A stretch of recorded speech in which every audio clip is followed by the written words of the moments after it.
সংগ্রামী বন্ধুরা, সবাইকে অনিরাপদ বাংলাদেশের শুভেচ্ছা। আমরা গত কয়েকদিন ধরে দেখেছি বাংলাদেশের ধর্ষণের মহা উৎসব শুরু হয়েছে এবং সরকার এবং তার বাহিনী দিনের পর দিন সেগুলো বসে বসে তামাশা দেখছে। তারা একের পর এক অজুহাত দাঁড় করাচ্ছে, মধ্যরাতে প্রেস ব্রিফিং করছে।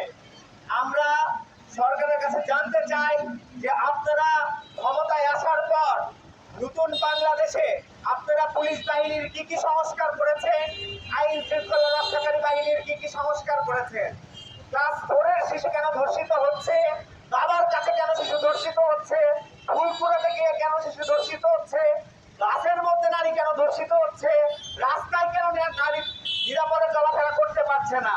আমরা কি 71-এর সেই পুনরাবৃত্তি দেখছি? রাজাকার হায়নারা যেভাবে নারীদের উপরে ধর্ষণ হত্যাযজ্ঞ চালিয়েছিল, সে একই পুনরাবৃত্তি আমরা 25 সালে এসে দেখছি।